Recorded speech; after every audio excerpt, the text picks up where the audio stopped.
Dans ce monde, il existe des individus appelés utilisateurs de capacités, un peu comme des détenteurs de pouvoir. Certains naissent ainsi et leur population augmente chaque année. Parallèlement, le nombre de crimes commis par ces êtres dotés a grimpé en flèche. Heureusement, à l'opposé des utilisateurs malveillants, il y a aussi ceux qui sont emplis de bienveillance et de vertu. On appelle héros ceux qui combattent le mal avec leur pouvoir, protégeant la paix du monde grâce aux dons qui leur ont été accordés. Ils sont admirés et vénérés par la foule qu'ils protègent. Cependant, ce n'est pas l'histoire habituelle d'un héros à laquelle on est accoutumé. Sur un écran géant dans les rues, un présentateur rapporte le dernier acte d'héroïsme en ville. Aujourd'hui, la paix de la ville est de nouveau protégée par les héros. Kazu marchait, contraint d'écouter ces reportages incessants. S'approchant d'une ruelle barricadée, il est averti des dangers dans cette direction. Confus, il se retourne pour voir qui lui parle. Hana lui avait parlé des gens qui pourraient lui faire du mal. Malgré la présence abondante de héros, il la remercie d'être si gentille, ce à quoi elle répond que c'est juste une façon d'attirer la chance pour elle-même. Le jeune homme ne croit ni au karma, ni aux dieux, ni même aux héros. Réalisant qu'il est étrange, elle dit que les gens le prendront pour un vaurien à errer en plein jour, mais il rétorque qu'une vie passée à travailler jour et nuit est bien trop ennuyeuse. Là-dessus, elle lui demande curieusement son but dans la vie. La question le laisse sans voix et le silence confirme ses dires. Il est peut-être vraiment bon à rien. Comme ils ne se sont pas encore vraiment présentés, elle se nomme et il lui rend l'appareil. Elle poursuit sa morale, l'encourageant à devenir un être humain décent. Quelque chose attire son regard, mais une main avait déjà surgi et arraché le sac d'Hana de son épaule. Elle se débat et tire en arrière, ne voulant pas perdre son bien, mais il sort alors un couteau. Kazu a sauté juste à temps pour bloquer son coup avec son corps. Cela lui laisse une grande et profonde entaille au bras. Bien qu'il aille bien, le problème plus important est le voleur qui s'enfuit maintenant avec ses affaires. Juste à ce moment, ils entendent le vrombissement puissant d'une moto. Le voleur est surpris de la voir le dépasser et lui barrer la route, un homme flamboyant lui reprochant d'être un citoyen terrible et de voler les autres. C'était Mac, le héros musclé, venu sauver la situation. Il est facilement reconnu par la foule comme l'un des meilleurs justiciers luttant contre les criminels surpuissants. Cependant, le criminel lui dit de ne pas être trop arrogant et commence à prendre une forme bestiale. Pour lui, de tels héros ne sont que des imposteurs. Avec ses pouvoirs de loup-garou, il bondit sur l'homme musclé qui triple alors de taille, prenant une masse incroyable.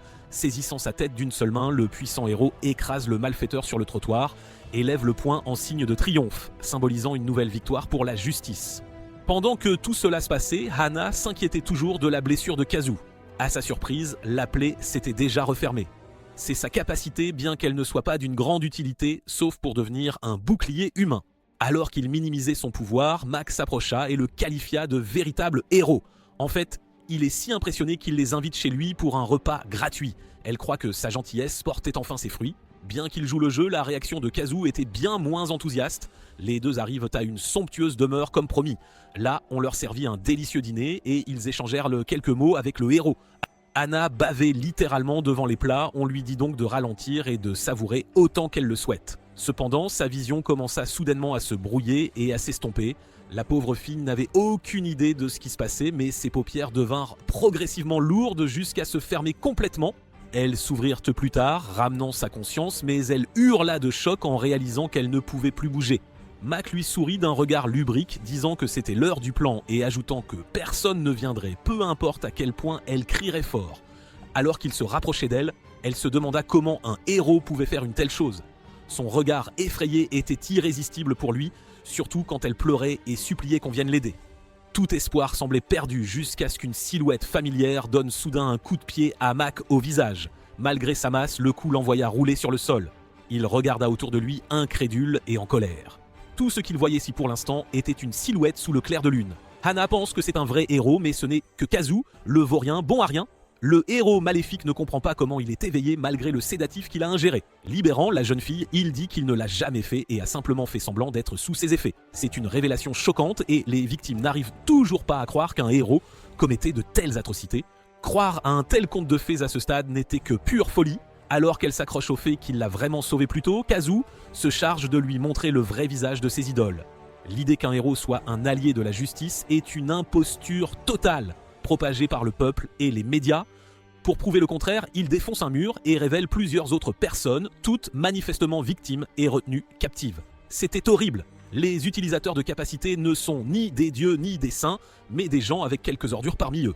Ricanant à son discours moralisateur, Max dit qu'il risque sa vie chaque jour pour abattre de dangereux criminels. Il est donc naturel que les femmes veuillent le récompenser de leur corps. Comme prévu, sa capacité est maléfique et il est temps de la voir vraiment à l'œuvre.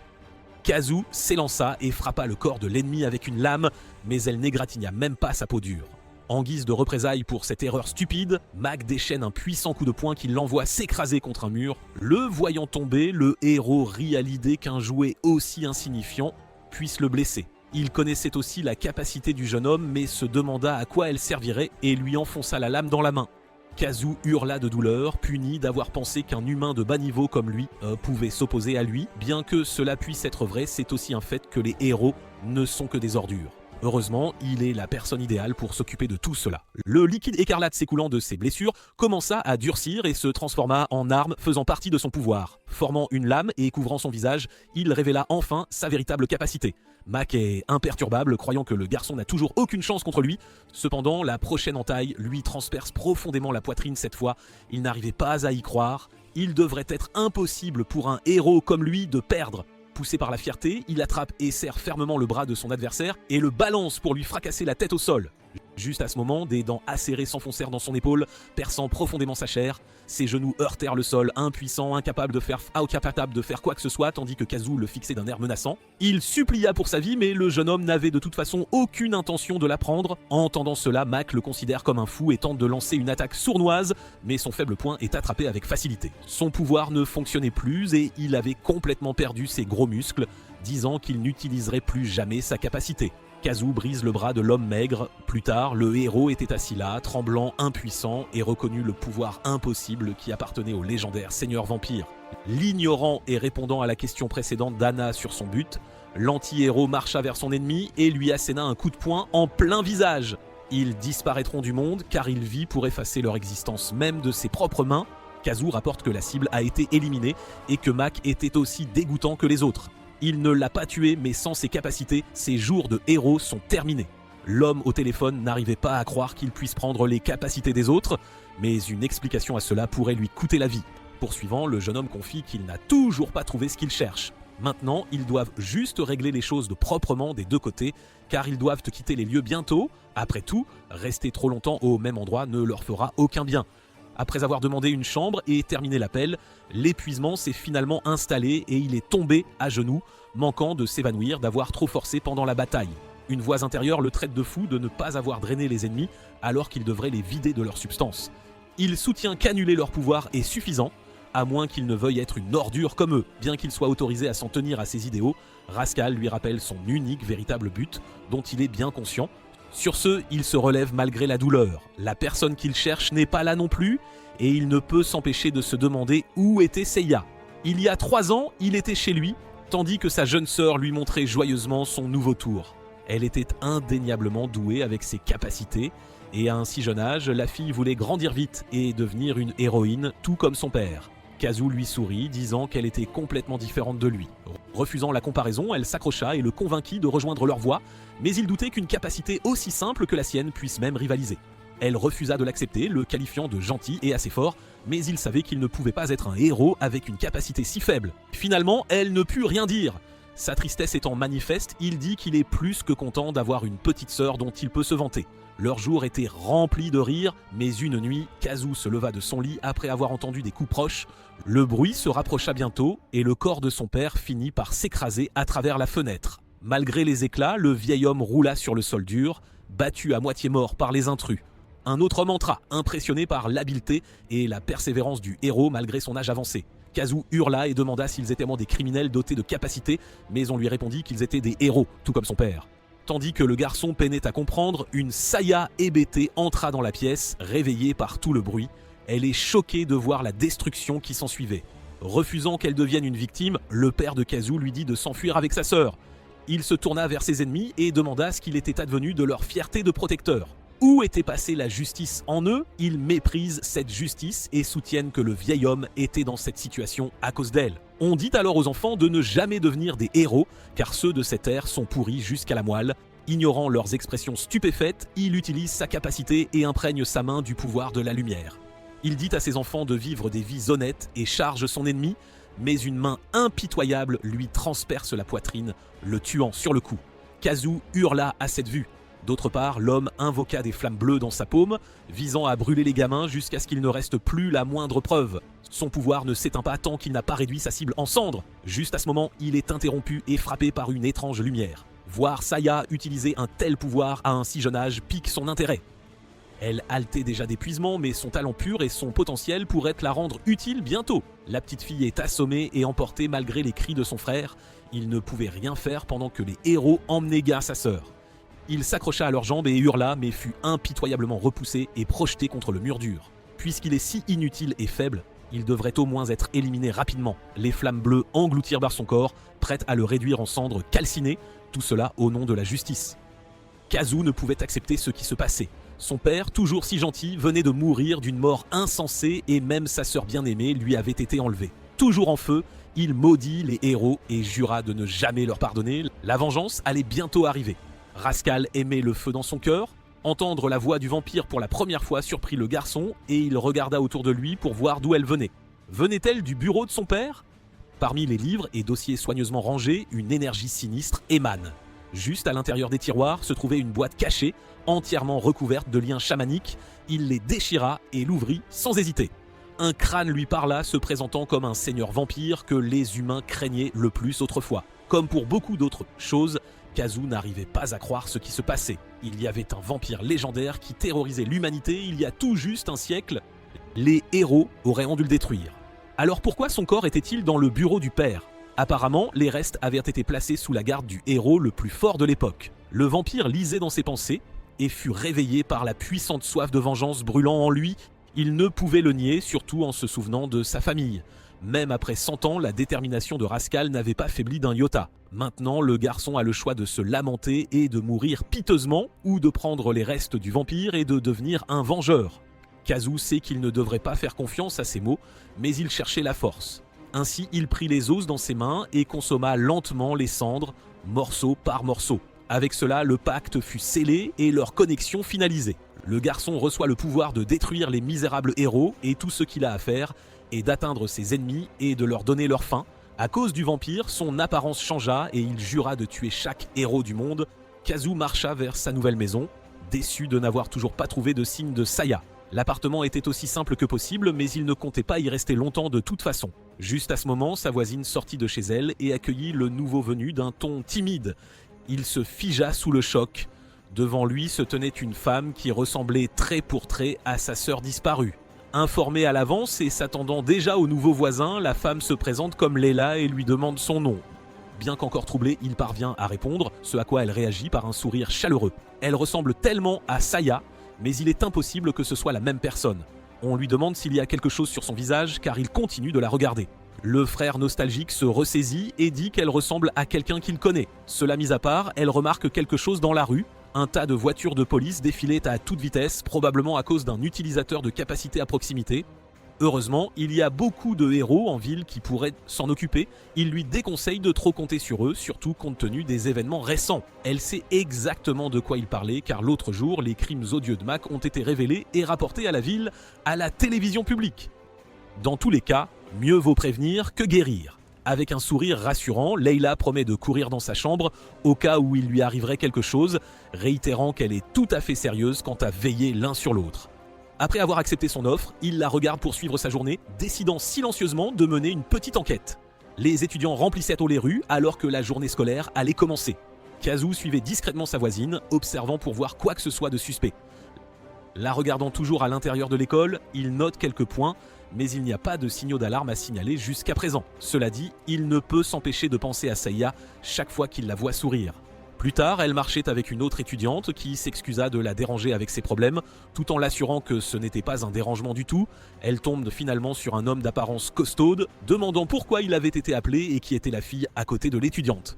Leila se plaça entre eux et dit au voyou de rester loin de son ami. Après tout, il devait être celui qui l'a forcé à faire des petits boulots louches la nuit. Il est irrité par la fille qui se mêle des affaires des autres, la fixant du regard et semblant sur le point d'attaquer. Elle le gifle soudainement violemment au visage et demande si elle est maintenant suffisamment impliquée dans leurs affaires. Enragé, il jure et s'apprête à riposter. Kazu apparut juste à temps pour empêcher son poing d'atteindre son visage, surprenant la fille et le voyou qui demanda qui il était. Il prétend n'être qu'un passant, ce qui exaspère l'homme encore plus. Il était sur le point de lancer un autre coup de poing, mais ne put pas car la prise autour de son poing se resserra tellement qu'il hurla de douleur absolue. Son bras finalement bloqué, il reçoit l'ordre de cesser de s'impliquer avec les jeunes filles et est lamentablement jeté sur le trottoir. L'homme les fixe, comprenant que leur arrogance vient du fait d'avoir un nouveau garde du corps. Il s'enfuit, leur disant de se souvenir de ce jour. Laissées en paix, les deux étudiantes remercient leur sauveur de les avoir aidées, mais on leur dit de ne pas exagérer avec leur justice, car elles pourraient le regretter un jour. Leila ne peut s'empêcher de froncer les sourcils, non je trouve aussi à cette idée, car elle ne veut pas être quelqu'un qui ferme les yeux après avoir vu des problèmes juste devant elle. Malgré son avertissement, il sourit en réalisant à quel point elle va bien. De plus, elle s'inquiète que le voyou de tout à l'heure revienne pour se venger. Il leur dit de s'enfuir si cela arrive car il ne sera pas toujours là pour aider. Sa nature directe la fait rire d'amusement et les trois sont enfin autorisés à vaquer à leurs occupations.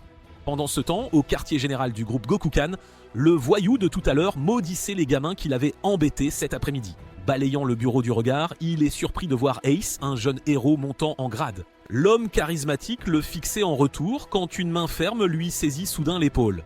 On lui dit de ne pas s'en faire et d'oublier qu'il a même vu quoi que ce soit dans la pièce. Un peu plus tard, le héros quitta le quartier général et marcha dans la nuit où une voix familière l'appela. Il voit une vision sinistre de liquide rouge collant venant de l'allée, se formant et se transformant en une lame écarlate. Kazu émerge de l'obscurité et demande ce que le héros faisait là si tard dans la nuit. Une entaille rapide transperce la mallette d'Ace, la forçant à s'ouvrir et faisant voler d'innombrables billets. Le héros se prépara au combat pour faire taire l'ennemi qui avait vu ce qu'il faisait. De retour au quartier général, le voyou parle à son patron des étudiants qui les ont dénoncés. Il veut leur donner une leçon douloureuse, mais le patron s'en moque et est plus préoccupé par ses gains relativement maigres. Ne tenant pas compte de ses excuses, il ordonne aux larbins d'amener les filles de tout à l'heure et de les faire gagner leur vie. Juste à ce moment, une silhouette blanche apparut de l'extérieur, plusieurs étages au-dessus du sol. Elle s'écrase à travers la fenêtre et choque les hommes à l'intérieur. Une héroïne audacieuse était soudainement apparue devant eux. Les voyous sortent leurs armes et font pleuvoir les balles, mais elle esquive facilement chacune d'elles. Manœuvrant autour d'eux, elle déchaîne un barrage de coups précis et puissants, mettant tous les voyous hors de combat en quelques secondes. Le seul restant est l'homme qui s'en prenait à Leila et son ami, qui prétend maintenant avoir été menacé. Il demande même de l'aide, insistant sur le fait qu'il n'est pas l'un d'eux, mais cela ne lui importe pas. Après tout, le mal commence petit et le but d'un héros est de l'arrêter avant qu'il ne devienne quelque chose de monstrueux. Le mal mérite d'être jugé et qui mieux qu'elle pour le faire? La police arrive et elle rapporte que la mission de suppression est terminée. Elle s'était déjà occupée de tout et il pouvait intervenir. Enlevant son casque, révélant ses cheveux roses familiers, elle et Kazu prononcent les mêmes mots. Ils ne pardonneront jamais à ceux qu'ils jugent être la lie de la terre et les écraseront de leurs propres mains. Kazu arrive dans un petit café, s'installe et commande un petit déjeuner complet. Le voyant bâiller, Ogé, le propriétaire du café et son informateur attitré, lui dit qu'il doit être épuisé d'avoir affronté un héros. Kazu répond avec assurance que ce n'est pas vraiment son problème, mais on lui rappelle de rester constamment sur ses gardes. Saisissant une tasse de café fumante, il rétorque que ce n'est pas de la confiance, mais une détermination inébranlable depuis qu'ils ont décidé de risquer leur vie. Passant à la suite, il exprime le désir de recourir au service d'enquête du courtier et lui tend une photo de sa nouvelle voisine. Le vieil homme observe la photo de la jeune femme aux cheveux roses, se demandant ce qu'elle a de si particulier. Kazu lui confie franchement qu'elle lui rappelle sa sœur, une femme qu'Oji connaît très bien car il la recherche depuis une éternité. Il est certain que Leila n'est pas sa sœur, mais il ne peut pas ignorer cette étrange coïncidence. Et ce n'est pas tout, il aimerait également que le courtier se penche sur une autre personne. Il s'agit du voyou de tout à l'heure qui pourrait revenir pour leur nuire. Il connaît très bien cet homme et allume la télévision pour lui montrer quelque chose d'important. Un bulletin d'information était en cours, rapportant la récente chute de plusieurs syndicats du crime. Tandis qu'il couvrait les actions policières, la télévision montrait en direct le voyou menotté. Kazu s'est personnellement chargé d'Ace qui était impliqué dans des activités criminelles avec le gang Gokukan. Parmi les individus arrêtés figurait précisément l'homme qu'il recherchait. Il est étrange que la personne qui a causé des ennuis à Leila ait été appréhendée ce jour-là même. Ogé accepte la mission d'enquêter sur la jeune femme, mais en retour, il a également une requête à adresser au justicier. On lui demande de consulter des informations sur son téléphone. Il s'agit de l'Eden, une boîte de nuit gérée par un héros du nom de Light. Les activités qui s'y déroulaient étaient manifestement illicites. Dernièrement, ces jeunes clients se retrouvent ruinés, brisés, tant mentalement que physiquement. Contrairement aux affaires habituelles, il ne s'agit pas seulement d'alcool et de femmes. En réalité, la rumeur qui se propage est qu'on peut y vivre son rêve idéal. Cela signifie en substance que c'est lié à la drogue. Il n'y a pas encore de preuves concrètes et c'est précisément ce qu'Oji souhaite qu'il découvre. Les choses pourraient bien changer en fonction de ce qu'il parviendra à découvrir. Comprenant parfaitement la situation, Kazu prit son manteau et quitta le café, bien décidé à éliminer lui-même tout héros corrompu. Il se dirige vers le Club Eden cette nuit-là même et est accueilli par une foule innombrable de fêtards dansant sous les lumières stroboscopiques. La musique était assourdissante, il pouvait à peine entendre quoi que ce soit, mais il persistait à tenter de recueillir le plus d'informations possible. C'était une situation terrible et il ne parvenait à faire aucun progrès dans sa mission. Cela dit, OG n'aurait jamais demandé son aide si la tâche avait été facile. Une jeune femme, particulièrement jeune, attire soudainement son regard. À sa grande surprise, il s'agissait de Layla qu'il n'aurait jamais imaginé dans un tel endroit. Il ne peut qu'espérer qu'elle ne soit pas mêlée à des activités criminelles. Au moment précis où il s'apprêtait à poser d'autres questions, une main ferme lui saisit alors l'épaule. Un videur, le dominant de toute sa stature, demande aux visiteurs de le suivre. Sans même opposer de résistance, Kazu obéit et arrive dans le bureau du président. Le jeune homme ayant été amené comme ordonné, Light félicite son videur et fixe son regard droit devant lui. D'abord, il demande qui est Kazu et quelle est la raison de sa présence dans son club. Kazu insiste sur le fait qu'il est simplement venu en tant que client régulier, mais on lui rétorque qu'il est bien trop nerveux pour débiter un misérable mensonge. Pour que les choses Biner avancent plus vite et plus sereinement, il l'informe que l'homme derrière lui est un type doté de pouvoirs spéciaux. C'est un établissement assez étrange qui emploie même de puissants utilisateurs de capacités. Balayant l'idée d'un simple garde du corps, le héros revient à ses affaires et l'interroge sur la véritable raison de sa venue. Kazu déclare sans détour qu'il est à la recherche d'une substance capable de lui faire vivre ses rêves. Sans la moindre hésitation, Light nie catégoriquement l'idée qu'ils vendent de la drogue. Il rejette l'offre d'un chèque en blanc, réaffirmant qu'ils sont un établissement tout à fait respectable. Peu importe à quel point il insiste, c'est toujours un non catégorique. Mais le héros rétorque qu'il n'a pas du tout l'air de quelqu'un qui supplie. Sur ce, Kazu est finalement prié de quitter les lieux, ce qu'il fait sans tarder. Le videur reçoit l'ordre de mener une enquête approfondie sur lui. Quelques minutes plus tard, Light enfile son costume de héros et se prépare à rejoindre la véritable fête. Le suivant, un autre majordome, demande s'ils doivent vraiment porter des costumes à l'intérieur du bar. Lui, comme tous les autres héros, est une personne en qui tout le monde a une confiance aveugle et qu'on adore. Grâce à cela, il peut ouvrir un passage secret vers une pièce dissimulée et les gens y entreront sans la moindre crainte, simplement en raison de sa présence.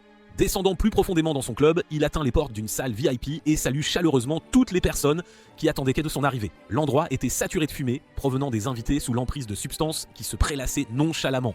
Tous se sont exclamés en apercevant Light, excité et se précipitant pour s'incliner devant lui avec déférence. Des liasses de billets étaient brandies haut tandis qu'il réclamait les drogues sans attendre. Il caressa les jeunes femmes qui s'accrochaient à lui, les appelant de mignons agneaux et leur promettant davantage de ces bonnes choses si elles rapportaient beaucoup d'argent. À cet instant précis, l'atmosphère joyeuse est interrompue par un homme rampant sur le sol. Bavant, le visage émacié, il tend la main et supplie désespérément pour de la drogue. Il promet de trouver de l'argent pour payer très vite, mais être touché par un roturier sans le sou ne fait qu'exaspérer le héros. Light le gifle violemment, lui ordonnant de se vendre ou de voler de l'argent. Sur ce, le majordome reçoit l'ordre de se débarrasser de cet homme et d'aller chercher une nouvelle victime à l'étage. Arborant un grand et chaleureux sourire, il rappelle à tous les autres de toujours apporter de l'argent. Un bruit soudain et inattendu retentit de l'autre côté de la porte. Pensant qu'il s'agit de la nouvelle victime amenée par son majordome, Light ouvre joyeusement la porte pour les accueillir, mais se retrouve face au visage démoniaque de Kazu, qui lui demande s'il compte bien le traiter. Le héros est sous le choc, incapable de comprendre comment Kazu a pu trouver cet endroit, et on lui répond qu'il a simplement demandé poliment. L'anti-héros soulève alors le garde du corps de tout à l'heure, dont le visage est désormais tuméfié, violé et enflé. Les personnes présentes furent choquées par la vue du videur gisant au sol et s'enfuirent pour sauver leur vie dès qu'elles réalisèrent qu'elles étaient attaquées. Light, quant à lui, resta immobile et demanda à quel jeu il était en train de jouer. Voulait-il simplement de la drogue, de l'argent ou quelque chose de différent? Kazu pointe sa lame et confirme qu'il est bien celui qui traque les héros ces derniers temps. Voyant son arme étrange, le héros sort alors sa propre épée et révèle que son pouvoir se nomme Flash. Il charge ses nerfs et ses cellules d'électricité, ce qui lui permet de se déplacer plusieurs fois plus vite que n'importe quel homme ordinaire. Il n'est pas habituel de révéler les détails d'une capacité à un ennemi, surtout en plein milieu d'un combat, mais il ne peut de toute façon rien y changer. Kazu est témoin de sa vitesse pour la première fois et parvient à peine à bloquer l'attaque à temps. Même Light est surpris qu'il y soit parvenu, bien qu'avec une difficulté évidente. Cependant, il ne peut être confondu avec les autres aspirants héros qu'il a traqués auparavant. Le coup est bloqué une fois de plus, mais un coup de pied enchaîné le frappe violemment au visage, le faisant chuter lourdement sur le sol. C'est un excellent combattant en général, pas seulement avec des épées, mais son costume doit être déroutant. Après tout, l'apparence est primordiale s'il veut se distinguer du reste de la foule. Interrogé s'il n'est qu'un héros en quête de gloire et d'éloge, il rejette cette idée et admet franchement qu'il le fait uniquement pour l'argent. Le but prétentieux de Kazu, qui prétend rendre une véritable justice, est également remise en question. C'est risible, presque hypocrite. L'anti-héros le nie, affirmant qu'il n'est pas une fraude comme eux. Malgré cette accusation, Light l'accepte, déclarant que la justice est toujours déterminée par le vainqueur. Une autre frappe éclair survient et c'est cette fois un barrage qui semble interminable. C'est la première fois que Kazu est autant repoussé, prouvant ainsi à quel point son adversaire est réellement puissant. À cet instant précis, la voix de Rascal résonne dans son esprit, notant sa difficulté et lui offrant de lui prêter une partie de son immense pouvoir. Tout ce qu'il a à faire est de chercher et de nourrir sa haine, car le feu de sa vengeance est la véritable source de sa force. S'il abandonne son corps, le seigneur vampire peut mettre fin à cette bataille en un clin d'œil. Kazu fait taire ses ennemis, tant intérieurs qu'extérieurs, jurant de régler les choses par lui-même. La faille dans sa stabilité est une opportunité et Light ne manque pas l'occasion de briser sa lame grâce à elle. Une large entaille lui traverse la poitrine et le jeune homme se retrouve soudainement à genoux sur le sol.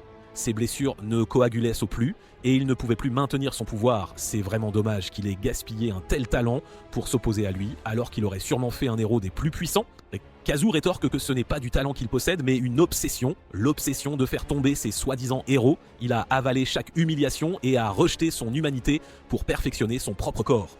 Le travail acharné qu'il a investi dans son objectif n'est rien d'aussi superficiel qu'un simple talent. Light reconnaît son courage et sa détermination à se battre, même après avoir perdu son arme.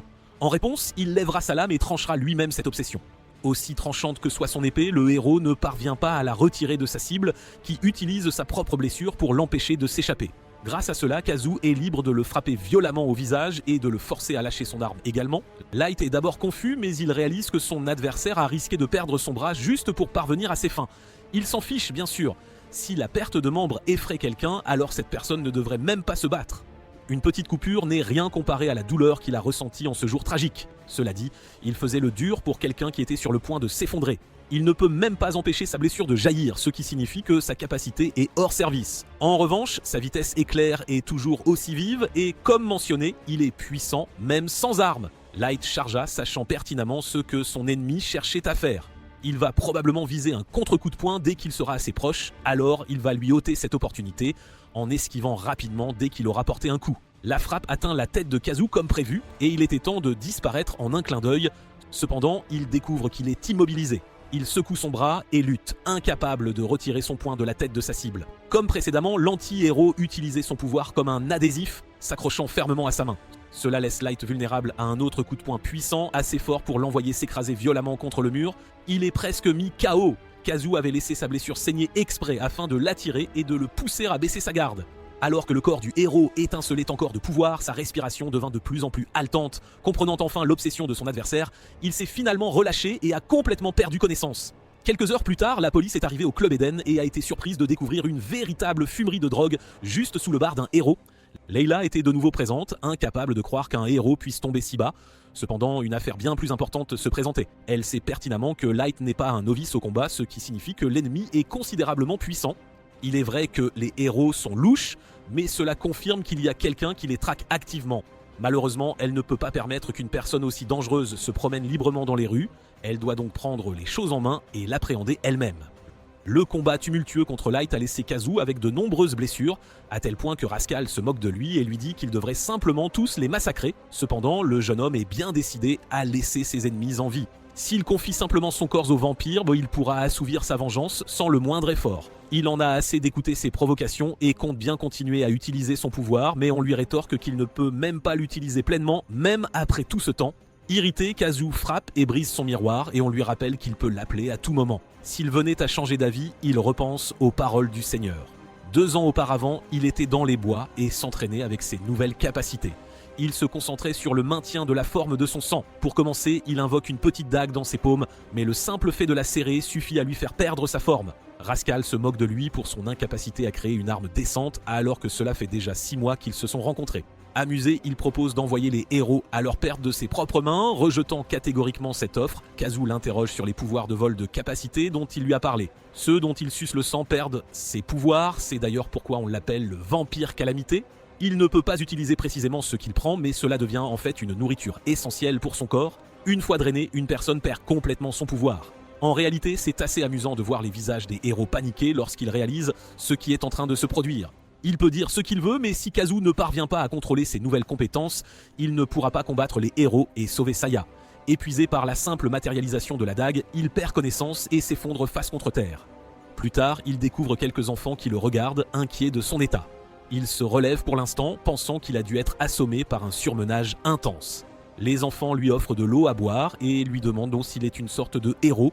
Rejetant cette idée, il se demande alors ce qu'il faisait là, seul. On leur a dit de se rendre à cet endroit après que de méchants hommes soient venus attaquer leur village. Ces hommes ont fait irruption et ont emporté toutes les récoltes et les fruits qu'ils avaient cueillis. Alors que les adultes souhaitent résister, ils sont impuissants car les hommes menacent de détruire leur champ. Désespéré, le jeune garçon demande pourquoi les héros ne viennent pas les aider. Leur conversation est interrompue alors qu'un groupe d'hommes s'approche, ciblant des femmes isolées du village. Les enfants commencent à paniquer. Un bandit estime que la jeune fille jouait trop jeune, mais le chef ignoble déclare que son âge est parfait. Il voit alors Kazu se placer entre eux.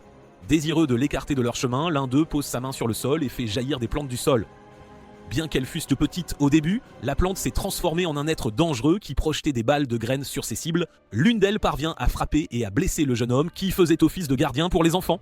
Alors qu'on lui ordonne de rester tranquille, d'autres plantes jaillissent tout pour s'accrocher à son corps et le clouer au sol. Une fois immobilisé, le voyou tire violemment sur la jeune fille. Cette scène rappelle à Kazu le moment où sa sœur a été enlevée et comme autrefois, il se retrouve à nouveau impuissant. Déterminé à empêcher ce crime odieux de se produire sous ses yeux, il tranche la plante avec sa lame rouge bien plus grande que la dague de tout à l'heure. Réalisant qu'il est lui aussi un utilisateur de capacité, l'homme maléfique cesse de se retenir et tire une nouvelle vague de projectiles. Cependant, cette fois-ci, elles rebondissent simplement sur la cible. Kazu chargea droit sur son adversaire et empala la main qui était connectée au sol, la maintenant fermement. En dernier recours, l'homme menace de faire flétrir les champs du village, ce qui est la pire chose qu'il aurait pu prononcer. Le vampire montra ses crocs et s'enfonça dans son corps, le vidant de son pouvoir petit à petit, jusqu'à ce qu'il ne reste plus rien. Sous le choc, les autres jurèrent de le lui faire payer et s'enfuir précipitamment, emportant leur chef. Rascal était furieux d'avoir laissé une cible s'échapper juste au moment où Kazu commençait enfin à montrer son potentiel. Comme à son habitude, Kazu refuse de se laisser entraîner et se contente de drainer ses capacités. D'autre part, le jeune garçon était terrifié et protégeait sa sœur, tout en disant à leur sauveur de rester en retrait. On lui dit d'oublier complètement les héros et de devenir suffisamment fort pour protéger les personnes qui lui sont chères. Avec ce dernier message, il s'éloigna. À présent, il était assis dans sa chambre et invoquait l'épée qu'il affûtait sans relâche depuis ce jour pour combattre ses ennemis. Quoi qu'il arrive, il est fermement déterminé à sauver Saya du mal. Tard, au quartier général de l'Alliance des Héros, Leila était devant son ordinateur. Il y avait de fortes chances que la personne qui a attaqué le bar soit venue en tant que simple client au début. Elle scanne les caméras de surveillance et aperçoit une personne familière. Rembobinant et zoomant, elle examine de plus près et réalise enfin qui elle a vu. De retour chez lui, Kazu croise Leila juste au moment où le soleil se couche. Il s'assure d'être très prudent avec ses mots car elle pourrait bien être liée au héros. Tentant d'agir normalement, il lui demande joyeusement si elle rentre de l'école, mais sa réponse est étonnamment brève comparée à son humeur habituelle. Même son regard était différent, à tel point qu'il se demande si elle ne le soupçonnait pas. À sa grande surprise, elle lui demande soudainement s'il accepterait de venir faire du shopping avec elle pendant son jour de congé. Elle rougit et explique qu'elle aimerait l'avis d'un homme pour un cadeau d'anniversaire destiné à son père. C'est inattendu, mais il accepte la requête malgré tout, et ils conviennent d'une heure et d'un lieu pour se retrouver prochainement. La regardant fermer la porte derrière elle, il resta là, maladroitement, confus par ce qui venait de se produire. À l'intérieur, Leila soupira profondément, pensant et espérant qu'il n'est pas une mauvaise personne. Cependant, elle ne peut toujours pas baisser sa garde et est prête à le démasquer si cela s'avère nécessaire.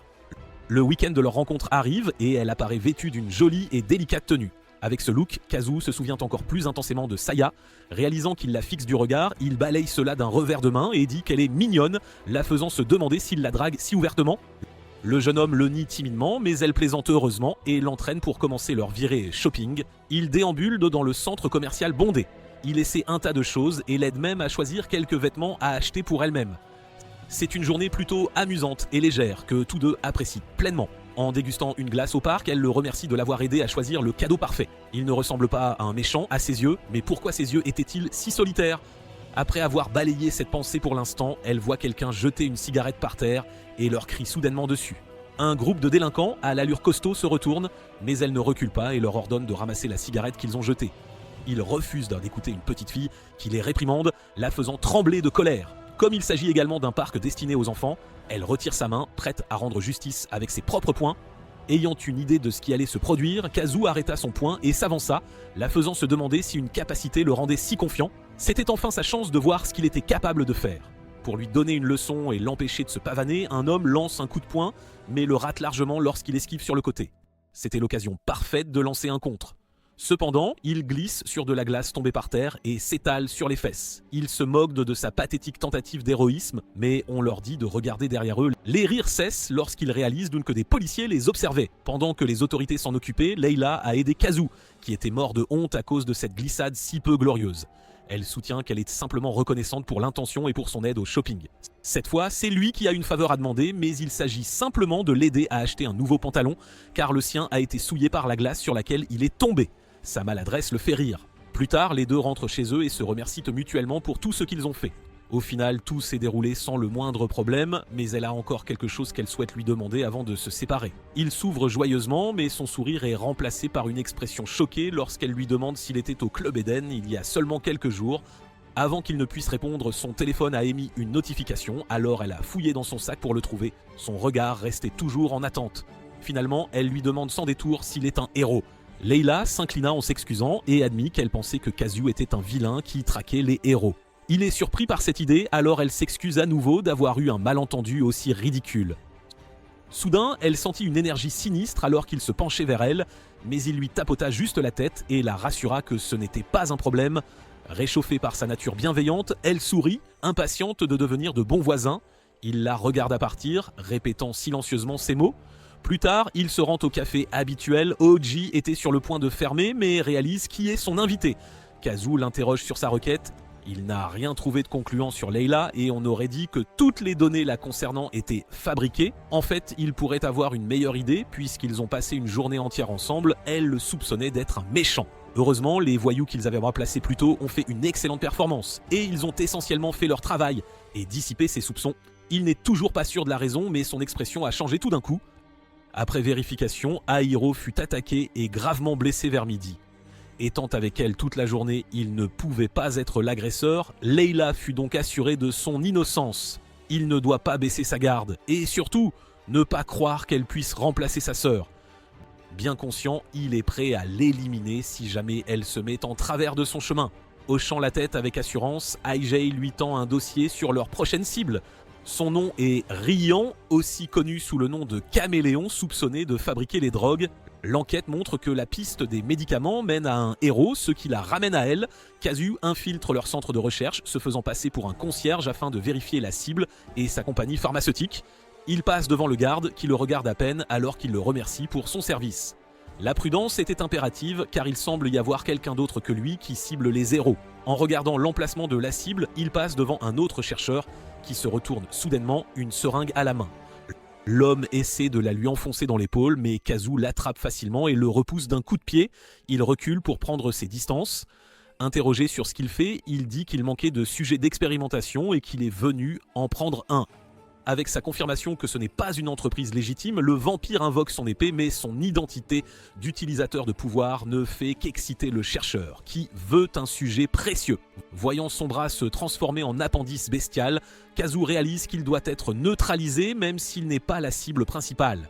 Ils chargent et leurs armes s'entrechoquent, mais le bras étonnamment dur dévie la lame. L'homme est amusé par l'attaque tranchante et veut en voir plus, mais son ennemi n'a pas de temps à perdre avec quelqu'un comme lui.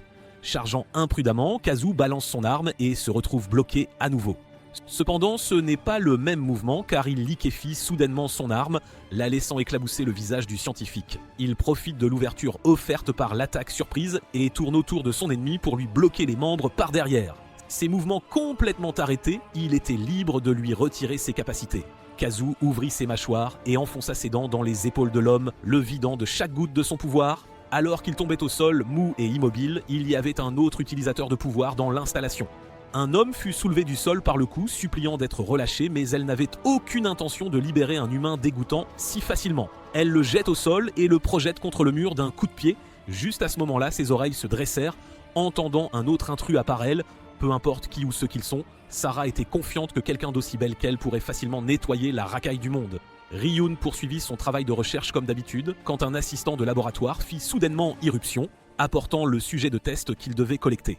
Suivant ses ordres, il pousse le lit dans le laboratoire. Elle entre peu après, prête à commencer l'expérience. Quand elle retire les couvertures, elle est choquée de trouver son assistant assommé et placé comme un mannequin. Une lame rouge était soudainement à quelques centimètres de son cou, alors que Kazoo confirmait d'abord son identité de héros caméléon. Se retournant, elle voit son regard furieux et réalise que c'est lui qui a vaincu Light. Il l'accuse de fabriquer des drogues illégales, mais elle soutient qu'elle apporte juste un peu de bonheur aux gens. Alors qu'il considère cela comme une excuse de perdant, il s'accorde étonnamment à dire que les héros ne sont qu'une façade pour des menteurs sans scrupules, prêts à tout s'approprier. Il la met en garde de ne pas faire un pas de plus, mais ce n'est pas d'elle qu'elle doit s'inquiéter. L'homme d'avant se redresse soudainement et lui attrape la main. Ses bras sont pris par le mouvement inattendu, permettant à Rayon de reculer à une distance plus sûre. Elle ordonne à son assistant de lui écraser les bras avec son pouvoir, mais ses membres tremblent simplement, impuissants. Il n'avait aucune idée pourquoi, mais il ne pouvait pas utiliser sa capacité. Kazu profite de la confusion et repousse l'ennemi d'un coup de pied. Alors qu'il s'écrasait sur sa patronne, l'intrus dit qu'il est bien conscient à quel point les héros d'embouche apprécient cela. La femme a donné un coup de pied à son bon à rien de laquais de frustration et a enlevé son manteau pour entrer dans la bataille. Après tout, elle s'ennuyait de la recherche de toute façon. Sa peau était couverte d'écailles reptiliennes vertes. Maintenant, il était temps de se souvenir de la sensation d'attraper des criminels en tant que héros. Elle révèle son fouet et commence à le faire tournoyer autour d'elle. À sa surprise, toute son arme disparut soudainement de sa vue. Alors qu'il essayait encore de comprendre la situation, le fouet invisible frappa son visage avec un claquement fort et lourd. Il est moqué pour n'avoir pas vu une attaque aussi simple, mais il essayait déjà de la comprendre avec un esprit calme. C'est sa capacité, elle peut se faire disparaître, elle et tout ce qu'elle touche. C'est enfin son tour de jouer et elle a l'intention de le tourmenter jusqu'à ce qu'il supplie. Prêt à jouer le jeu, il claque des doigts et disperse des gouttelettes de sang dans la pièce. Dès qu'il touche le corps du fouet, il s'approche pour l'attraper et arracher l'arme de sa main. La héroïne lâche prise sans trop de résistance et dit qu'il est bien meilleur qu'elle ne l'avait imaginé. Alors qu'elle avance, il lui demande si elle s'attend à ce qu'il recule. Cependant, elle est plus intéressée par sa raison de cibler et de chasser les héros. À quelques centimètres, elle tend la main et propose son aide. Même si son but était la vengeance, elle connaît son pouvoir d'effacer qui il veut. Encore plus surprenant, elle semble informée de Rascal et du don qu'il a dû lui conférer. S'il la laisse étudier sa capacité, elle fera tout ce qu'elle peut pour l'aider dans sa vengeance. Quelque chose de tranchant est rapidement attrapé en l'air et son offre est rapidement refusée. Après tout, Kazu ne peut pas avoir un collaborateur qui le poignarde dans le dos tout le temps.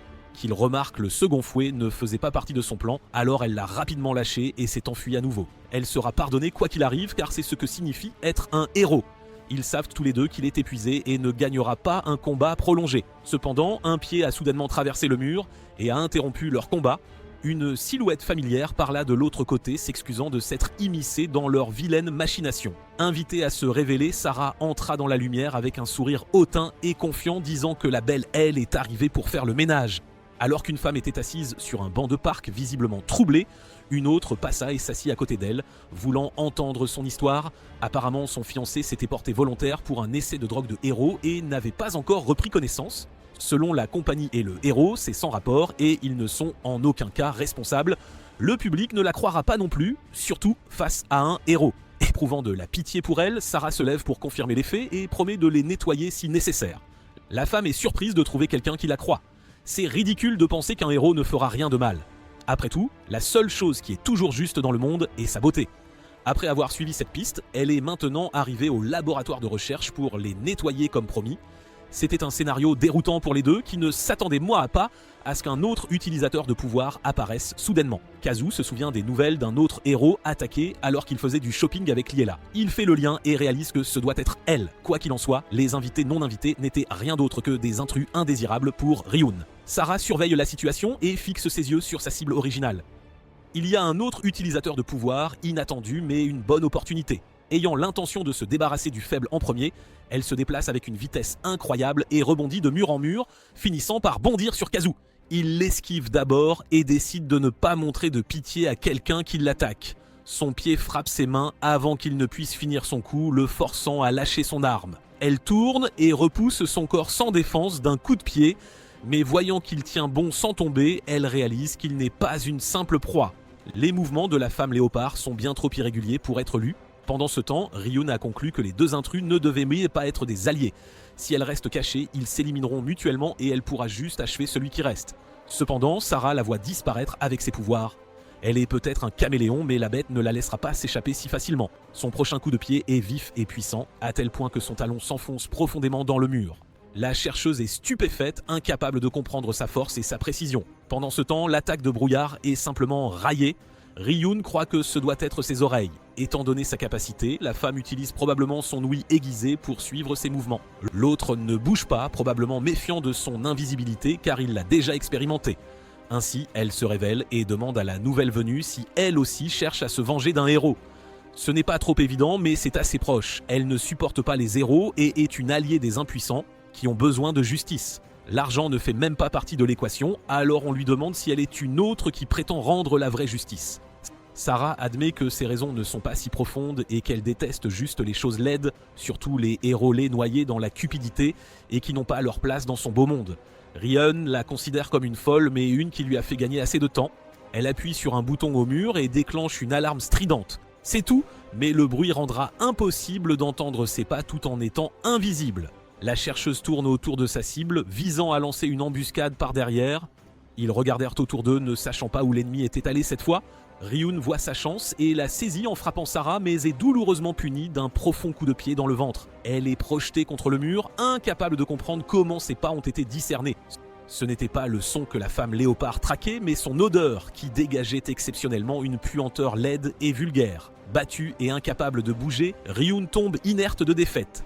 Sarah se retourna pour donner son tour à Kazu, mais il la fixa simplement d'un air vide. Comme les autres, il avait une odeur sinistre, mais une qui sentait le sang. Kazu insiste sur le fait qu'il n'est pas un héros et n'a rien à voir avec Ryun. Même ainsi, Sarah ne peut pas simplement ignorer la puanteur qui émane de lui. Au fond, Rascal sourit, amusé que son pouvoir refuse simplement d'être contenu. Les pitreries du vampire l'agacent, mais ce petit qui est une ouverture qu'elle ne laisse pas passer.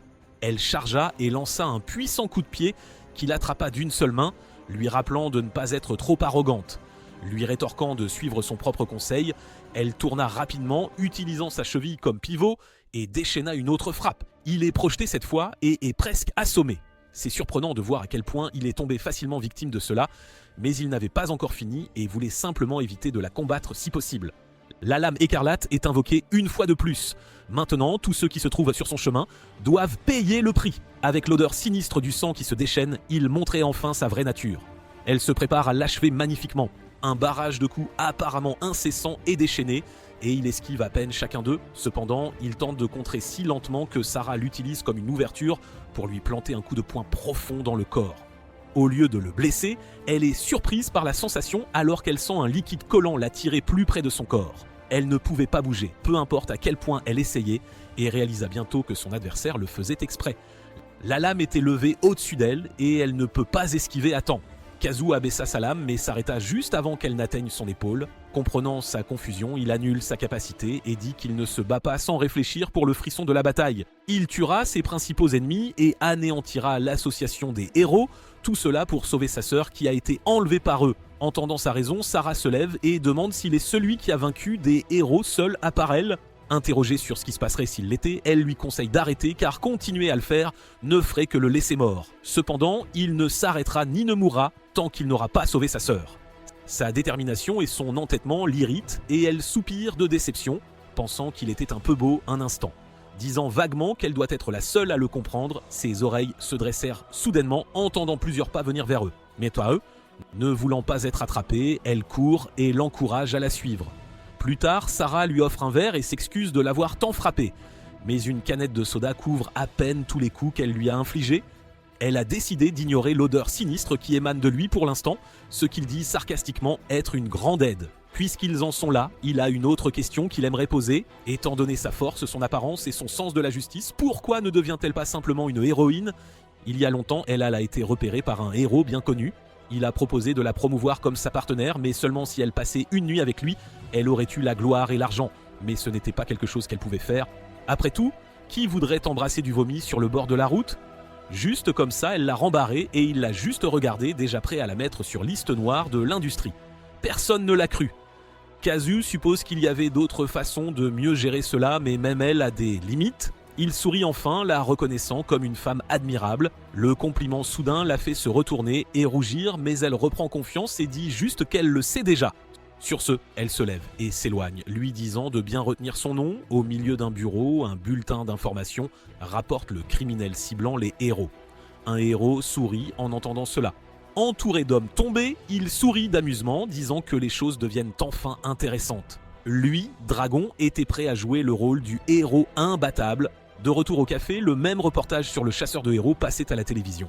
Servant une tasse de café à son partenaire, Oji dit qu'il ne s'attendait pas à ce que quelqu'un d'autre soit assez fou pour combattre des héros seuls. Sarah était définitivement bizarre, mais ce n'était pas une mauvaise personne. Néanmoins, il refuse de faire équipe avec elle et d'entraîner des innocents dans sa quête de vengeance. Sur une autre note, il y a des rumeurs d'un groupe anti-héros composé d'utilisateurs de pouvoir. Le courtier ne connaît pas encore leur objectif car il n'a pas creusé si profondément. Il est conseillé à Kazu de vérifier, mais c'est quelqu'un qui n'a pas besoin d'alliés à ses côtés. Pourtant, il aimerait voir comment ils comptent se battre. Alors, il part à leur rencontre. Dans un entrepôt aléatoire de la ville, il ouvrit la porte avec désinvolture et entra, surprenant un groupe de personnes à l'intérieur. Naturellement prudent, il demande qui est le visiteur non invité.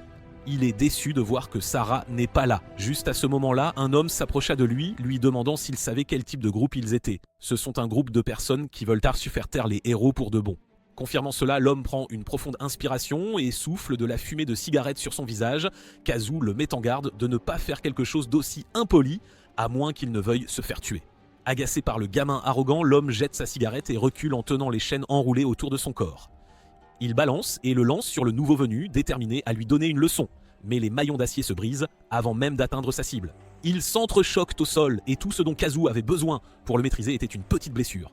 L'idée qu'il soit un espion, là pour découvrir leur plan, flotte dans leurs esprits.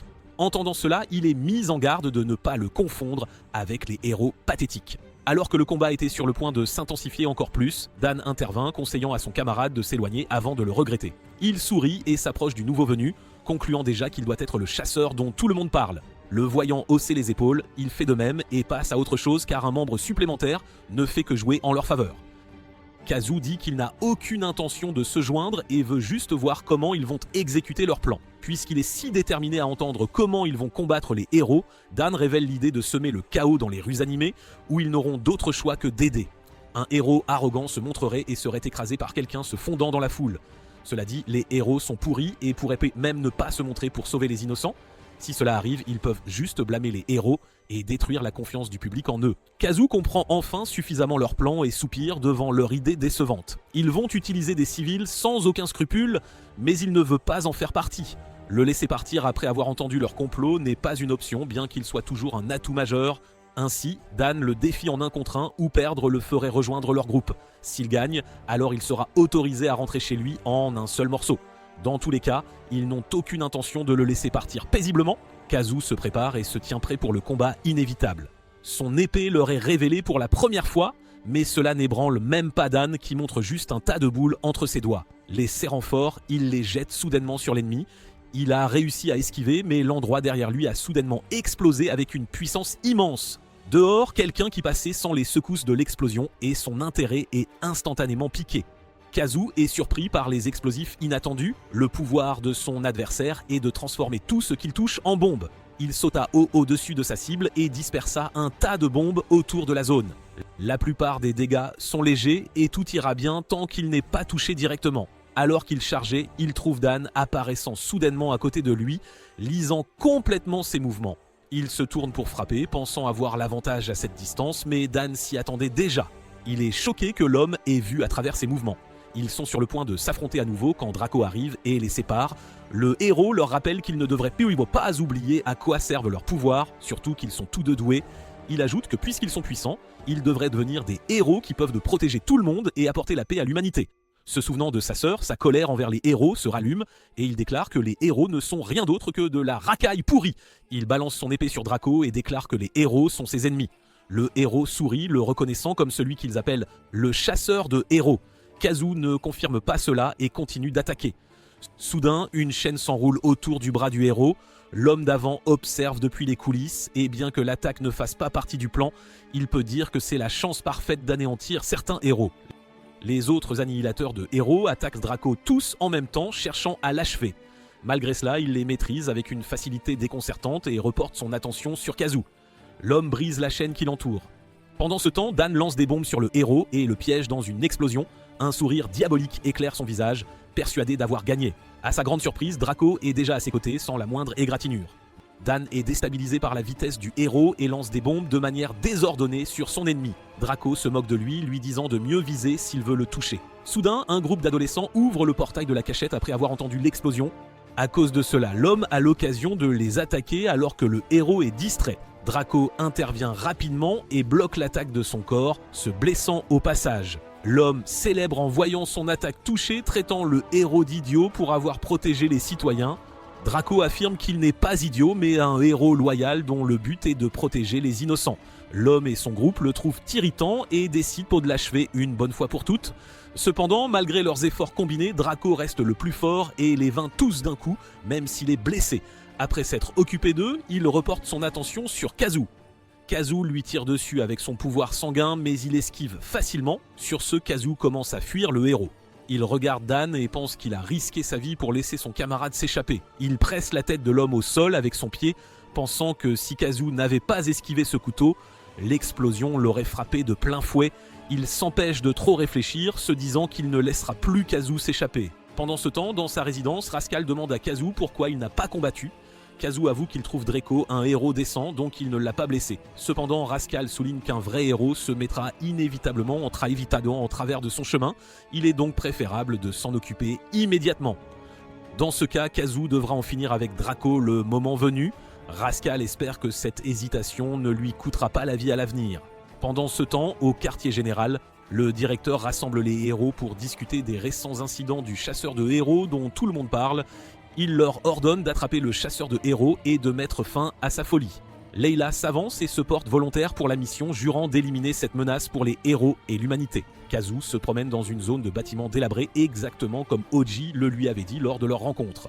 La zone est réputée être un point de rencontre pour le trafic de drogue et les héros corrompus. Il continue de fouiller les lieux à la recherche de tout signe d'activité illégale. C'est alors qu'il tombe sur un homme accroupi, seul. Il le vérifie, mais l'homme attaque immédiatement en utilisant des serpents. Les créatures le mordent et il active son pouvoir pour se protéger. Il brandit son épée et s'apprête à frapper l'homme quand quelqu'un l'attaque par derrière. Quand il se retourne, il est surpris de voir Draco brandir son bâton et le balancer dans sa direction. Il esquive juste à temps, mais est choqué quand un autre héros arrive et lui saute dessus. Le coup porte et l'impact le projette violemment au loin. Le héros Tony est impressionné de voir Kazu se relever même après avoir encaissé un coup de son marteau. Maintenant, Kazu fait face à 4 héros et est désespérément acculé. Layla dit à Peter qu'il aurait dû achever le chasseur de héros avec ses pitons. Peter se défend, disant que l'homme est plutôt agile, mais qu'au moins il leur a créé une ouverture. Draco s'adresse à Kazu, affirmant qu'il savait qu'il était le chasseur de héros dont tout le monde parlait. Kazu essuie sa sueur, réalisant qu'il est tombé dans une embuscade. Son attention se porte sur l'héroïne Layla et il est surpris de voir une femme parmi les héros. Elle l'attaque et il tente d'éviter le coup. Cependant, son corps commence à s'alourdir et il se souvient avoir été mordu par le python plus tôt. Cela rend difficile pour lui d'esquiver les attaques de Layla. Il réalise qu'il est dans une situation grave et qu'il doit battre en retraite. Alors qu'il est sur le point de s'échapper, une balle le frappe en pleine poitrine. Le héros, Sniper Alex, est positionné sur un autre bâtiment, son arme braquée sur lui. Sur ce, Kazu tombe inconscient au sol, complètement à la merci des héros qui l'entourent. Impuissant, il se reproche d'avoir été vaincu sans même avoir sauvé sa sœur. Rascal comprend son sentiment et lui dit qu'il ne le laissera pas finir ici. Il va lui faire voir ce qu'est la terreur pure. Kazu déborde soudainement de puissance. Le sang l'enveloppe et il se transforme en Rascal. Les héros sont choqués par cette transformation. Le puissant vampire se tient devant eux. Le héros Sniper tente de lui tirer dessus à nouveau, mais le vampire se protège facilement. Rascal regarde Alex et s'envole vers sa position. Tony essaie d'avertir le héros Sniper, mais Rascal est plus rapide et tue Alex en un instant. Alors que le héros tombe mort au sol, les autres se sentent menacés. Rascal arbore un sourire triomphant car après des centaines d'années, il a enfin un vrai corps à nouveau. Pour le tester, il a hâte de combattre les héros.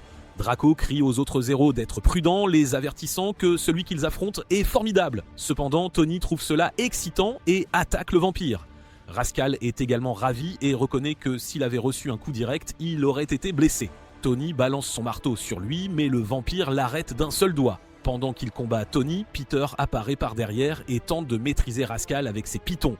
Les créatures parviennent à le mordre, mais il manipule son sang et repousse à la fois les serpents et Tony.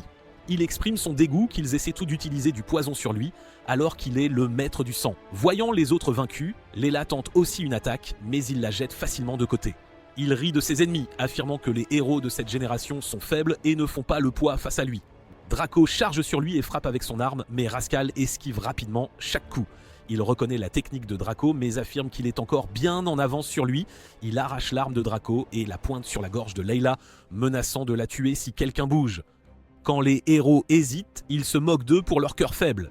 Il fait ensuite tournoyer l'arme et l'enfonce dans le sol, épinglant la cape de Layla et la piégeant sur place. L'impact fait vaciller dangereusement le bâtiment délabré derrière eux. Draco avertit les autres. Avec une expression vile, Rascal crie qu'il devrait se dépêcher de la sauver ou perdre un autre héros. Le bâtiment commence à s'effondrer, Layla étant toujours piégée. La sueur perle sur son front alors qu'elle regarde la structure s'écrouler. Elle ferme les yeux, attendant le pire. Au dernier moment, Draco la protège de son propre corps. Elle lui demande s'il va bien et il lui assure qu'il est un héros invincible. Inspirée par son altruisme, elle se précipite vers l'ennemi, mais Rascal lui attrape la tête et la fracasse au sol, se moquant d'elle pour sa faiblesse et son ennui. Il s'approche d'elle d'un air menaçant, se préparant à lui porter le coup de grâce. Cependant, il est choqué quand il réalise que le héros devant lui n'est autre que Layla. Les autres héros sont confus quant à la raison pour laquelle les vampires ont cessé de bouger. Rascal se saisit la poitrine et commence à se battre avec Kazoo à l'intérieur de lui. Il lance un regard furieux à Layla, pensant que c'est de sa faute si Kazoo lui résiste. À cause de cela, il décide de tuer Layla et de se moquer de Kazoo. Il active sa technique sanguine et la projette vers le héros.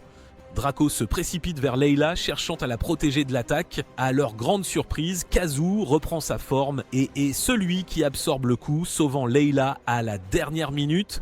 Les deux se regardent de près, Layla stupéfaite par la réalisation que le chasseur de héros était Kazoo depuis le début. Pendant ce temps, Kazoo endure la douleur dans son bras. Draco est également choqué en voyant Kazoo sous sa forme humaine. Tony apparaît soudainement et frappe Kazoo, le projetant au loin et le rendant inconscient. Le héros au marteau est satisfait d'avoir abattu le chasseur de héros, mais Layla le supplie, disant qu'il est trop dur. Tony lui rappelle que Kazoo est dangereux puisqu'il travaille avec un vampire et souligne qu'elle ne devrait pas défendre le chasseur de héros. Il décide ensuite de capturer Kazoo pendant qu'il est encore inconscient. C'est alors qu'une présence se manifeste, les réprimandant de s'acharner sur un homme déjà à terre. Quand Tony lève les yeux, il voit Sarah debout au sommet d'un des bâtiments délabrés. Elle les regarde avec dégoût, les traitant d'horribles. Elle saute et atterrit devant eux. Elle explique qu'elle avait initialement senti l'odeur de Kazoo et prévoyait de le saluer, mais elle ne s'attendait pas à le trouver battu par un groupe de héros bons à rien. Réalisant qu'elle est avec lui, Peter envoie immédiatement ses pitons pour la frapper. Sarah bloque facilement l'attaque et attrape les créatures, les empêchant de bouger. Tony serre son marteau et charge vers elle, mais elle l'évite et dépasse les héros à une vitesse incroyable, ramassant Kazoo en chemin. Elle aimerait bien s'occuper des héros, mais sa priorité est de le sauver. Elle ajuste son appui et s'échappe. Draco serre son arme avec frustration alors qu'elle s'éloigne. Layla avoue alors qu'elle connaît Kazoo. Layla explique qu'elle est voisine de Kazoo et pensait que c'était une bonne personne. Draco souligne que le mal se déguise toujours, elle ne doit donc pas se laisser berner. Il resserre sa prise sur son arme et se précipite après Sarah, ayant l'intention de l'attraper. Cependant, Tony l'arrête et le frappe avec son marteau, le laissant inconscient au sol. C'est alors qu'un autre héros, Silver, apparaît, choquant Layla. Ils déclarent qu'ils s'occuperont eux-mêmes du chasseur de héros et ordonnent à Layla et Draco de retourner au quartier général. Il explique qu'ils sont inefficaces en raison de leur sens excessif de la justice, donc les trois restants s'occuperont de Kazoo. Layla tient bon, lui disant qu'elle ne lui permettra pas de ternir davantage le nom des héros avec son sens déformé de la justice. Silver arbore un sourire narquois et lui demande si elle se souvient même du moment où elle est devenue une héroïne. Cela la trouble car elle ne peut pas s'en souvenir clairement. Il insinue que ses souvenirs ont été altérés. Elle commence à trembler en réalisant qu'elle ne peut pas se souvenir de fragments de son passé. Silver affiche un sourire sinistre et révèle qu'elle n'est qu'un clone d'un autre utilisateur de pouvoir. Elle est complètement choquée, surtout quand il confirme qu'elle n'est qu'une pâle imitation. Il voulait un pion loyal, mais elle a développé des émotions et est devenue difficile à contrôler. Elle n'est rien de plus qu'une expérience ratée avec un sens de la justice sans valeur. Il croit que les héros n'ont pas besoin d'idéaux inutiles, il a donc l'intention de se débarrasser d'elle. Layla sent son monde s'effondrer sous elle en réalisant que toute sa vie n'a été qu'un mensonge. Il s'avère qu'elle n'a jamais été une héroïne après tout. Elle s'effondre alors que tout ce en quoi elle croyait se brise. Silver réitère qu'elle n'a plus de valeur et n'a pas sa place parmi eux. Soudain, une lance vole vers Silver, il l'attrape sans effort de sa main nue et la renvoie sur Draco. Draco rit, faisant remarquer que les vieux comme Silver sont toujours détestés à cause de leurs absurdités. Silver s'attendait à cette réaction, sachant que Draco a un fort sens de la justice et n'accepterait jamais le clonage. Draco admet qu'il ne se soucie pas du clonage en soi, mais est en colère que quelqu'un en souffre. Il leur rappelle que le devoir d'un héros est de sauver les gens et de rester fidèle à cette responsabilité. Il se tourne vers Layla et lui dit qu'elle est une héroïne tant qu'elle croit en la justice et en la protection des autres. Être un clone ne change rien à cela. Elle essuie ses larmes, le remercie et retrouve sa détermination. Bien que soulagée qu'elle aille mieux, Draco reconnaît que leur situation est désastreuse. Ils affrontent 3 héros et les combattre ne sera pas facile. Layla élabore rapidement un plan et lui dit de courir quand elle donnera le signal. Silver sent que quelque chose ne va pas et ordonne aux autres de les écraser. Les 2 héros chargent. Layla prend cela comme son signal et tire son pouvoir sur Draco, le projetant loin du danger. Silver rit de ce qu'il appelle son sacrifice inutile et se moque de sa faiblesse. Elle répond qu'elle n'est pas faible pour être une vraie héroïne et que le sacrifice de soi fait partie du rôle. Elle marche vers Silver avec une détermination inébranlable. Sarah s'occupe des blessures de Kazoo. Il tressaille de douleur alors qu'elle le réprimande pour la façon imprudente dont il a combattu les héros. Elle le traite de fou d'avoir affronté tant d'adversaires à la fois alors qu'il aurait pu mourir. Il lui dit qu'il a été pris en embuscade et la prévient d'être prudente aussi. Un coup retentit soudainement à la porte et elle se demande qui a bien pu trouver le remplacement. Kazoo se souvient de Layla et se porte volontaire pour vérifier. Il regarde par le judas mais ne voit personne. Prudemment, il ouvre la porte et trouve un homme blessé debout dehors. L'homme lui semble familier et il réalise que c'est Draco. Draco essaie de le provoquer malgré son état mal en point. Kazoo l'attrape par le col et exige de savoir ce qu'il veut. Draco répond qu'il croit que Kazoo est quelqu'un sur qui il peut compter, ce qui ne fait qu'énerver Kazoo davantage. Sarah intervient et frappe Kazoo sur la tête, leur disant d'entrer avant d'attirer l'attention. À l'intérieur, Sarah s'occupe des blessures de Draco, appliquant soigneusement de la pommade sur son visage. Ses actions le troublent, car il est toujours un héros et donc leur ennemi. Imperturbable, elle souligne qu'il n'est qu'un homme blessé. Elle demande si les autres héros ont causé ses blessures. Et quand il le confirme, elle rit, faisant remarquer que cela ne fait que prouver à quel point les héros sont vraiment corrompus. Kazoo l'interrompt et demande pourquoi Draco est venu les voir. Draco raconte ce qui s'est passé et révèle que Layla est un clone. Sarah expire, dégoûtée que les héros aient même recours au clonage. Draco se sent responsable de la capture de Layla car elle s'est sacrifiée pour le laisser s'échapper. Désespéré de la sauver, il s'incline profondément et demande leur aide. Sarah trouve absurde qu'ils interfèrent dans un conflit entre héros. Draco accepte et se prépare à partir, mais Kazoo l'arrête. Il se souvient que Draco a mentionné que Layla est un clone d'un certain utilisateur de pouvoir. Quand Draco le confirme, Kazoo pense à sa sœur, Saya, qui pouvait manipuler les apparences. Il se souvient comment elle avait fièrement montré son pouvoir, affirmant qu'elle deviendrait une héroïne utile comme leur père. Le souvenir se déplace vers le moment où elle a été capturée à cause de son pouvoir unique. Depuis, il n'avait aucune piste sur son emplacement, mais maintenant, il en a enfin une. Déterminé, Kazoo décide de travailler avec Draco pour sauver Layla. Sarah le traite de fou de faire confiance à un héros et l'avertit que cela pourrait être un piège menant à sa mort. Kazoo s'en fiche. Il est prêt à affronter n'importe quel danger si cela le rapproche de sa sœur. Il part avec Draco. Pendant ce temps, à l'association des héros, Layla est ligotée. Silver prévoit de l'utiliser comme appât pour attirer Draco. Un garde fait soudainement irruption, rapportant d'urgence que Draco a été repéré à l'extérieur. Silver arbore un sourire satisfait, croyant que Draco est venu la sauver. Cependant, le garde ajoute que Draco n'est pas seul et a amené 2 alliés inconnus. Cela alarme Silver. Il regarde par la fenêtre et voit Draco, Kazoo et Sarah anéantir chaque héros qui se dresse sur leur chemin. Les 3 ont réussi à infiltrer le quartier général. Draco demande à Sarah pourquoi elle aide aussi. Alors qu'elle méprise tant les héros, elle regarde Kazoo et déclare simplement qu'elle ne peut ignorer quelqu'un d'aussi authentique que Kazoo. Elle ne cesse de vouloir le sauver. Ils arrivent finalement devant une immense porte en acier. Interrogé à ce sujet, Draco révèle que c'est un terrain d'entraînement pour les héros. Ils ouvrent la porte et sont accueillis par Tony et Peter. Les 2 héros sont survoltés et ont hâte de terminer le combat qu'ils ont commencé plus tôt. Déterminé à finir le combat immédiatement, Kazoo active son pouvoir. Draco l'arrête et lui dit de se calmer. Il fait remarquer que puisqu'ils ne sont que contre 2 héros, ils devraient d'abord se concentrer sur un seul. Ils chargent ensuite vers Peter, Draco balance son arme sur le héros et crie à Kazoo de porter le coup final. Kazoo court dans leur direction, mais à sa surprise, l'homme lui marche dessus et l'utilise comme levier pour s'échapper. Il n'a qu'un seul but en tête et c'est de sauver Layla, car elle est un indice vital pour lui, laissant tomber Draco et le mettant dans une situation difficile. Peter essaie de l'arrêter avec ses pitons, mais Sarah intervient, le laissant s'échapper. L'homme la traite de folle d'avoir laissé l'homme partir, notant qu'ils ont gâché leur avantage de combattre à 3 contre 2. Elle répond que combattre avec un désavantage de 2 contre 3 n'est pas juste et qu'elle déteste ça. Elle préférerait mener une bataille perdue d'avance plutôt que d'être injuste. Le héros se moque de son sens de la justice inutile et ordonne à ses pitons de l'attaquer. Elle esquive rapidement les créatures et charge Peter, le frappant en plein visage. Elle porte un autre coup de pied, achevant le combat avec le héros et le laissant assommer. Elle regarde le héros, l'ayant sous-estimé. Elle ne cherche pas la supériorité et vise seulement à montrer à quel point les héros sont corrompus. Pendant qu'elle est préoccupée, Peter lâche un de ses pitons. La créature s'enroule autour du pied de Sarah. Alors qu'il est sur le point de la mordre, elle saute et tourne en l'air, décollant le piton de son pied. Peter est choqué par sa force de jambe incroyable. Elle apparaît derrière lui et lui donne un autre coup de pied violent. En colère, le héros se relève immédiatement. Cette fois, son aura est plus dangereuse et menaçante. Il appelle d'autres de ses pitons et se jette sur la femme. Il sourit en triomphe, sûr qu'elle ne peut esquiver l'assaut. Mais à sa grande surprise, elle les anéantit facilement avec sa vitesse incroyable. Elle lui donne ensuite un autre coup au visage, le blessant. Pour riposter, il lui souffle du gaz empoisonné au visage. Après avoir involontairement inhalé la fumée, elle se sent instantanément engourdie et a du mal à bouger. Il est impressionné que cela ne l'ait pas rendue inconsciente, mais il doit finir le combat maintenant. Pour porter le coup final, il invoque à nouveau ses pitons et leur ordonne de mordre Sarah jusqu'à ce qu'elle soit incapable de bouger. Les pitons lui injectent une neurotoxine, la rendant à peine capable de bouger son corps.